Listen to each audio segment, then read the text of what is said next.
Hello， 大家好，我是小马。今天我们来点炫酷的全黑色系的爱马仕包分享。可能大部分朋友呢，第一只包纠结选什么颜色的时候，都会考虑到黑色，因为黑色系爱马仕是3大金刚色之一嘛，它不仅保值度高，还非常的百搭，然后呢又耐脏。如果纠结买什么颜色的话，选一只黑色的经典款肯定是不会出错的。但是呢，我还是比较喜欢带一点稍微有点颜色的包包。我常用的那几款松柏绿呀，或者是金棕色呀，就是稍微气质一点的颜色。因为我觉得黑色的话呢，日常每天背还是有那么一点点的小沉闷。所以今天除了给大家推荐一些经典款的黑色系包包之外，在视频的最后呢，小马也给大家挑了几只比较特别的，虽然是黑色，但细节设计上又不沉闷的爱马仕收藏包，一起分享给大家。感兴趣的话，我们就一起看下去吧。首先肯定是 Birkin 系列，那第一个想给大家分享的呢，就是这只 SP 的黑色的影子包的25厘米，它非常的人气，很多明星呢都有背过。这只包的话呢，虽然是小小的一只，但是因为包身设计很简洁，再加上纯黑的颜色，拎起来就会非常的炫酷。包身呢，因为是 SP， 所以手感也是非常的好，纹路呢非常的细腻。虽然是黑色，但平时用的时候呢，还是要稍微小心一点，因为 SP 还是很娇嫩的。那除了黑色之外呢，影子包还有一个马鞍红的颜色。如果觉得黑色太沉闷的朋友，可以考虑一下这个颜色，我个人还是蛮喜欢的。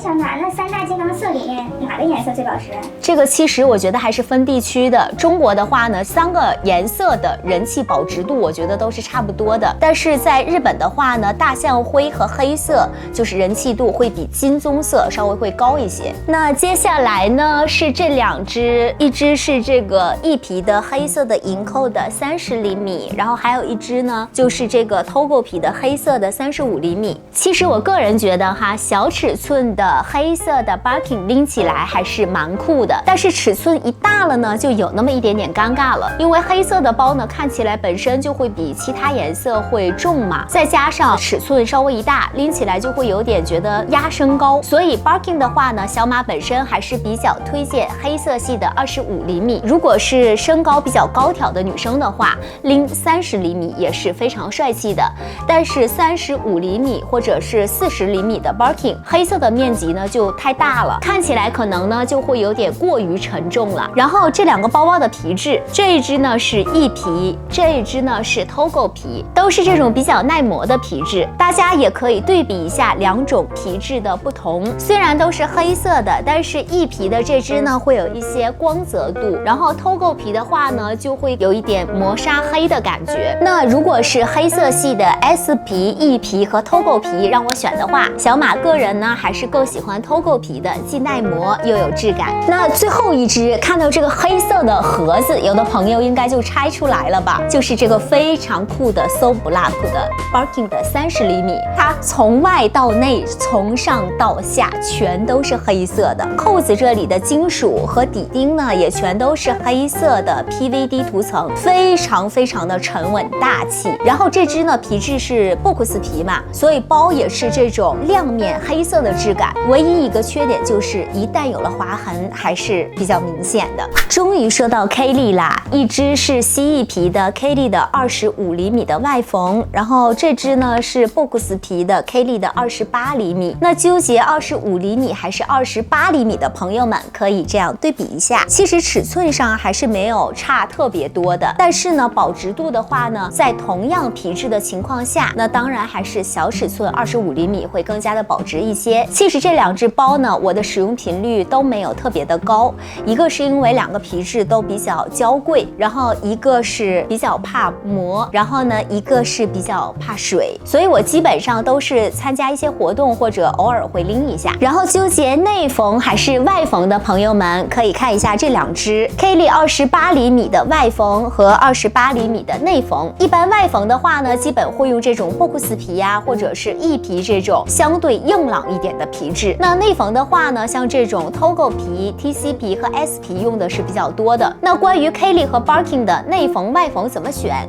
我在之前的视频里也有详细介绍过，感兴趣的朋友可以翻回去看一下。然后日常使用频率的话，还是这个内缝的 Togo 皮相对来说呢，我会用的比较多多一点。内缝的包款它是非常的休闲，非常的百搭，然后偷购的皮质也是比较耐磨的那种，用起来是比较安心、比较舒服的。接下来就是这个 mini 的包啦，这是一只严扣的 Kelly 的衣带，它这个皮质呢是比较特殊的，是鸡皮，但爱马仕的鸡皮呢实际上是未经处理的牛皮，这个皮质在衣带上用呢其实是不多的，是非常非常稀少的。衣带一般都是比较适合正式场合的时候用嘛，比如说参加派对呀，或者是出席活动之类的。但是这支的话呢，这个毛茸茸的皮质，我觉得其实是挺适合休闲风的。夏天穿一个简单的白 T， 然后牛仔裤，手里拿一个黑色的鸡皮衣带，还挺酷的。那接下来呢，就到了我的黑色收藏包分享。其实这几款收藏包呢，在我之前的视频里呢，都是有出现过的。今天我就再把它们集合一下，给大家饱饱眼福。那第一个呢，就是这个黑色系爱马仕中我使用频率最高的一支。大家看正面的话，是不是觉得就是一只黑色的雾面鳄鱼皮？但是把它侧过来，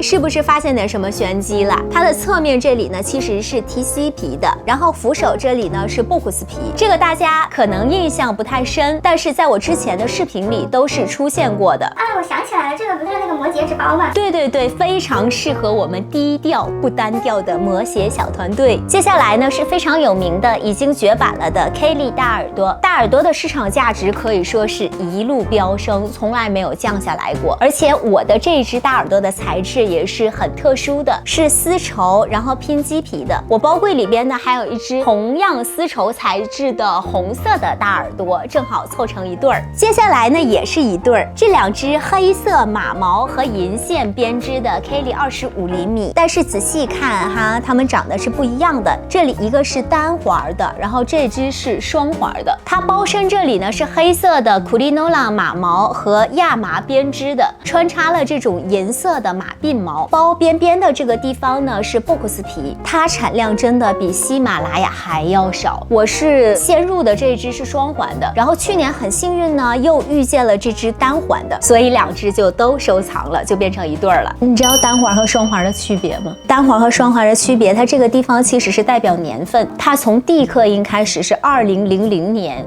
开始分的单环和双环，所以在地刻印之前，正常来讲都是单环，地刻印以后2000年之后，这个地方开始变成双环了。但是有一个比较特殊的现象，就是有的时候是在西和地之间，它是在交错的时候，就是这个双环和单环就有的时候会分的不是特别的清晰。但是正常的对于大多数的包的一个界限就是千禧年2000年之前都是单，之后都是双。按理来说是双环的会比单环的稍微市场价值高一些，但是针对于这个包来讲，我觉得是不存在的，因为它这个年份已经是可以起到一个就是调味剂的作用，它算不上是它的主要判断它的因素，所以就是单环双环的无所谓，都值钱。然后又是一只 Kelly 的25厘米，它是一只倒 V 鳄鱼，是钻扣的，它里面拼的是外服正红色。我在之前的视频里年度爱用包包盘点里有详细的介绍过这只包，这里呢就不赘述了，感兴趣的朋友呢可以看一下那期视频。那既然是黑色系爱马仕包合集，那最后一个包也以一个全身上下都是黑色的 So Black Mini Kelly， 我们来收尾吧。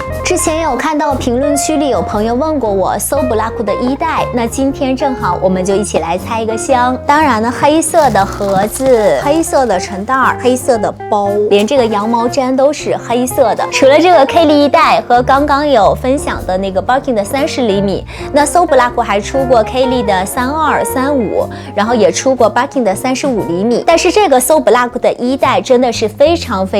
少见和稀有的，而且它又是雾面的鳄鱼皮质，是我特别喜欢的收藏包之一。好了，以上就是本期视频的全部内容了。在这么多的黑色系爱马仕的包包中，你最喜欢哪一只呢？留言告诉我吧，记得点击订阅，我们下期见。